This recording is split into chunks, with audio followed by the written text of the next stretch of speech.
ಎಲ್ಲ ಅಂಗವಿಕಲರ ಕ್ಷೇಮಾಭಿವೃದ್ಧಿ ಸಂಸ್ಥೆಯ ಸಂಸ್ಥಾಪಕ ಅಧ್ಯಕ್ಷರಾದ ದಿವಂಗತ MS ಖೇಡ್ ಸಾಹೇಬರು, ನಮ್ಮ ತಂದೆಯವರು, ಅವರ ತಾಯಿಯವರಾದ ಮಾತೋಶ್ರೀ ಅಂಬವ್ವ ಖೇಡ್ ಅವರ ಪುಣ್ಯಸ್ಮರಣೆ 36ನೇ ವರ್ಷದ್ದು, ಅಂದರೆ ನಮ್ಮ ಅಜ್ಜಿಯವರದ್ದು ಪುಣ್ಯಸ್ಮರಣೆ. ಏನಪ್ಪ ಅಂದರೆ ಈಗಾಗಲೇ ನಮ್ಮ ಡಿಗ್ರಿ ಕಾಲೇಜಿನ ಪ್ರಾಚಾರ್ಯರು ಮಾತಾಡಿದರು, ಜೂನಿಯರ್ ಕಾಲೇಜ್ ಪ್ರಾಚಾರ್ಯರು ಮಾತಾಡಿದ್ರು ಹಲವಾರು ವಿಷಯಗಳನ್ನು. ನಾನು ಒಂದು ಸಣ್ಣ ವಿಷಯನ ಹೇಳಕ್ಕೆ ಇಷ್ಟಪಡ್ತೀನಿ. ಏನಪ್ಪ ಅಂದರೆ ಈಗ ನಮ್ಮ ಅಜ್ಜಿಯವರು ಸುಮಾರು ಅವರು ಅನಕ್ಷರಸ್ಥರು, ಅಕ್ಷರಸ್ಥರಲ್ಲ, ಅವ್ರು ತಿಳುವಳಿಕೆ ಇದ್ದವರಲ್ಲ. ಅವಾಗ ಒಂದು ಮಗು ವಿಕಲಚೇತನ ಆದ್ರಪ್ಪ ಅಂದ್ರೆ ಅವನು ಬೆಳೆಸ್ಬೇಕೋ ಬೇಡ ಅನ್ನೋ ಅಂತ ಒಂದು ಪ್ರಶ್ನೆ ಬರ್ತಿತ್ತು.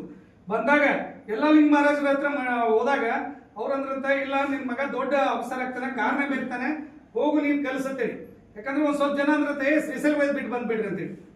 ಅದಕ್ಕೆ ಆ ಧೈರ್ಯ ಮೇಲೆ ಅವರು ಇಲ್ಲಿವರು ವಿದ್ಯಾಭ್ಯಾಸ ಕಲಿಸಿ ಒಂದು ಅವ್ರು ಹೆಂಗಂದ್ರೆ ಶಾಲೆ ಕಲೀಲಿ ಅಂದ್ರೂ ಕೂಡ ಅವ್ರ ಹತ್ರ ಒಂದು ಹುಮ್ಮಸ್ ಏನಿತ್ತಪ್ಪ ಅಂದ್ರೆ ನಾನು ಕಲಿಸ್ಬೇಕು, ಮುಂದೆ ಬರುವಂತ ಮಕ್ಕಳಿಗೆ ನಾನು ಧೈರ್ಯ ತುಂಬಬೇಕನ್ನೋದು. ಅವ್ರು ಬರ್ತಾ ಏನ್ ಮಾಡಿದ್ರು, ತನ್ನ ಮಗನ ಒಬ್ಬನೇ ಶಾಲೆ ಕಲಿಸದೆ ಅಲ್ಲದೆ ಮುಂದೆ ಶಿಕ್ಷಣ ಸಂಸ್ಥೆಯನ್ನು ಪ್ರಾರಂಭಿಸಬೇಕು, ಇರುವಂತ ವಿಕಲಚೇತನರಿಗೆ ಪ್ರತಿಯೊಂದು ಮಕ್ಕಳನ್ನ ಅವ್ರ ತಂದೆ ತಾಯಿಗಳನ್ನ ಧೈರ್ಯ ತುಂಬಬೇಕು ಅನ್ನಕ ಅವರು ಹಾಸ್ಟೆಲ್ ಕೂಡ ಪ್ರಾರಂಭ ಮಾಡಿ ಜವಾಬ್ದಾರಿಯನ್ನ ತಾವೇ ಅಡಿಗೆ ಮಾಡಿ ಬೆಳೆಸುವಂತ ಒಂದು ಕೆಲಸ ಮಾಡೋದು. ಈ ಶಿಕ್ಷಣ ಸಂಸ್ಥೆ ಇವತ್ತಿನ ದಿವಸ ನಾವು ಎಲ್ಲರೂ ಇಷ್ಟು ಆರಾಮಾಗಿದೆಯಪ್ಪ ಅಂದ್ರೆ ಏನು, ಒಂದು ಹಿಂದಿನ ಹಿರಿಯರ ಪುಣ್ಯ ಅಂತ ಇರ್ತಾರೆ, ನಾವು ಕೇಳ್ತಿದ್ದೇವೆ. ಆದ್ರೆ ಈಗ ನಾವು ಕಣ್ಣಾರೆ ನಾವು ನೋಡಾಕಿದ್ದೇವೆ, ಗೊತ್ತದ. ಅದಕ್ಕೆ ಯಾವುದೇ ಒಂದು ಒಳ್ಳೆ ಕೆಲಸ ಆಗ್ಬೇಕಂದ್ರೆ ಹಿಂದಿನವ್ರ ಪುಣ್ಯ ಇರ್ತದೆ. ನಾವು ಅವ್ರು ಹಾಕಿಕೊಂಡಂತ ದಾರಿಗಳನ್ನ ನಾವು ಒಳ್ಳೆ ರೀತಿಯಲ್ಲಿ ಇನ್ನೂ ಹೆಚ್ಚಿನ ಪ್ರಮಾಣ ಬೆಳೆಸೋಣ ಅಂತ ಹೇಳ್ಬಿಟ್ಟು ನಾನು ಎರಡು ಮಾತು. ಖೇಡ್ ತಾಯಿ ಮಾತೋಶ್ರೀ ಅಂಬವ್ವ ಖೇಡ್ ಅವರ 36ನೇ ಪುಣ್ಯತಿಥಿ ಸ್ಮರಣವಾಗಿ ಈ ಕಾರ್ಯಕ್ರಮಕ್ಕೆ ಆಗಮಿಸಿದಂಥ ಶ್ರೀ ವಿನೋದ್ ಖೇಡ್ ಅವರೇ, ಖಜಾಂಚಿಗಳು, ಅದೇ ರೀತಿಯಾಗಿ SKMS PU ಕಾಲೇಜಿನ ಆಡಳಿತಾಧಿಕಾರಿಗಳಂಥ ಬಾವಿಪೇಟೆ ಸರ್ ಅವರೇ ಮತ್ತು ಸಂಸ್ಥೆಯ ಎಲ್ಲ ಪದಾಧಿಕಾರಿಗಳೇ, ವಿಜಯ್ ಕುಮಾರ್ ಸರ್ ಅವರೇ, ವಿಕಾಸ್ ಖೇಡ್ ಸರ್ ಅವರೇ ಮತ್ತು ಎಲ್ಲ ಸಿಬ್ಬಂದಿ ವರ್ಗದವರೇ. ಮಾತೋಶ್ರೀ ಅಂಬವ್ವ ಖೇಡ್ ಅವ್ರನ್ನ ನಾವು ನೋಡಿಲ್ಲ, ಆದರೆ ಅವರ ಸಾಧನೆಯನ್ನ ಅವರು ನಮ್ಮ ಒಂದು ಮಹಾವಿದ್ಯಾಲಯದ ಪರವಾಗಿ ಸೇವೆ ಸಲ್ಲಿದ್ದನ್ನ ನಾವು ಕೇಳಿದ್ದೇವೆ. ಯಾಕಪ್ಪ ಅಂತಂದ್ರೆ ಅವರು ಎಲ್ಲರಿಗೆ ಒಂದು ಹಾಸ್ಟೆಲ್ ಇಟ್ಟು ಎಲ್ಲರಿಗೊಂದು ದಾಸೋಹವನ್ನ ನೀಡಿ ಎಲ್ಲರಿಗೂ ಅನ್ನವನ್ನ ಉಣಿಸಿದ್ರು. ಆಶಯ ಕೂಡ ನಮ್ಮಲ್ಲಿ ಐತೆ. ಏನಪ್ಪಾ ಅಂತಂದ್ರೆ ಒಂದು ನಮ್ಮ ಹಾಸ್ಟೆಲ್ ಅಲ್ಲಿ ಕಾಲೇಜ್ ಪ್ರಾರಂಭ ಆಗಬೇಕು ಅಂತಕ್ಕಂಥ ಒಂದು ಆಶಯ. ಅದೇ ರೀತಿಯಾಗಿ ಅವರ ಆಶೀರ್ವಾದ ಇಂದಿಗೂ ಕೂಡ ನಮ್ಮಲ್ಲಿದೆ. ಅವ್ರ ಉಸಿಲಿಂದಲೇ ನಮ್ಮ ಒಂದು ಮಹಾವಿದ್ಯಾಲಯ ಪ್ರಾರಂಭವಾಯಿತು ಅಂತಕ್ಕಂಥ ಒಂದು ಮಾತು ಕೂಡ. ಅದಕ್ಕಾಗಿ ಅವರ ಹೆಸರನ್ನ ನಮ್ಮ ಖೇಡ್ ಸರ್ ಅವರು ಮಾತೋಶ್ರೀ ಅಂಬವ್ವ ಖೇಡ್ ಮಹಾವಿದ್ಯಾಲಯ ಅಂತ ನಾಮಕರಣವನ್ನ ಮಾಡಿದ್ದಾರೆ.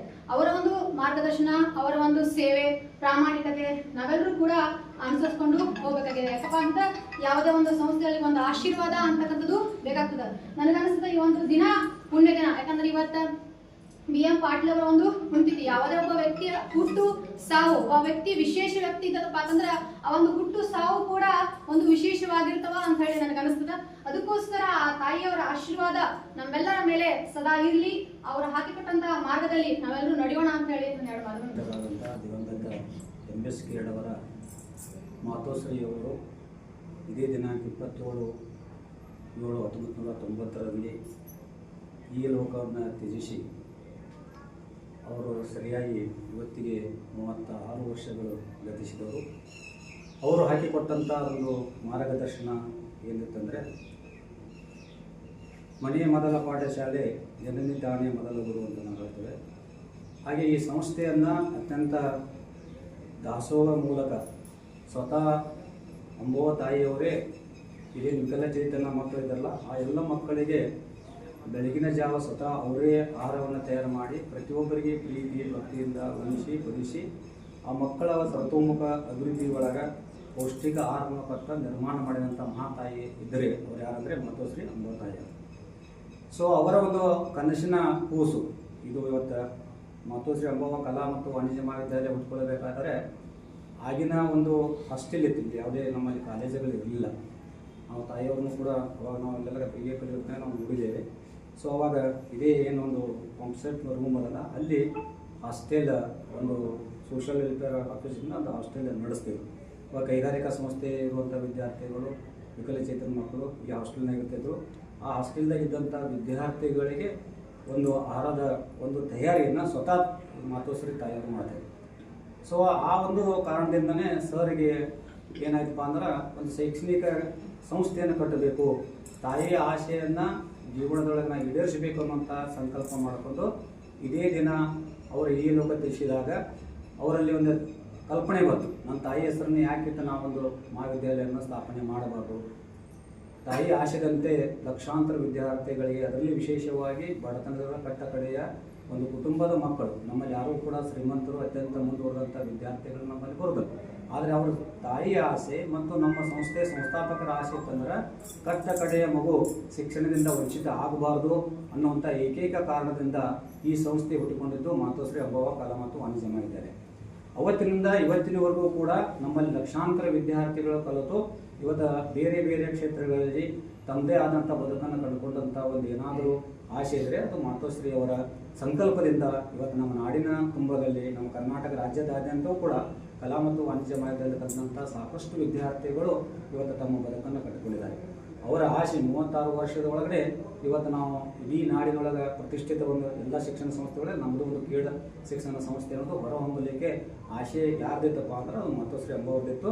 ಅದರಂಗೆ ಅವರ ಮಗ ಆದಂಥ ದಿಗಂತ MS ಕೇಡ್ ಗುರುಗಳು ಕೂಡ ಯಾವುದೇ ಫಲಾಪೇಕ್ಷೆ ಇಲ್ಲದೆ ಮಕ್ಕಳಿಗೆ ಶಿಕ್ಷಣದ ಒಂದು ಕ್ಷೇತ್ರ ಇವತ್ತು ನಮ್ಮಲ್ಲಿ ಬೇರೆ ಬೇರೆ ಇರ್ಬೋದು, ಎಲ್ಲಕ್ಕಿಂತ ದೊಡ್ಡ ಶಕ್ತಿ ಆದಂದ್ರೆ ನಾಲೆಜ್, ಜ್ಞಾನನೇ ಬಹಳ ಮುಖ್ಯ. ಜ್ಞಾನ ಇತ್ತಂದ್ರೆ ನಾವು ಏನಾದರೂ ಮಾಡಬಹುದು. ಅಂಥ ಒಂದು ಕಾರ್ಯವನ್ನು ಸಮಾಜಕ್ಕೆ ಎಂದೂ ಮರಿಲಾರಂತ.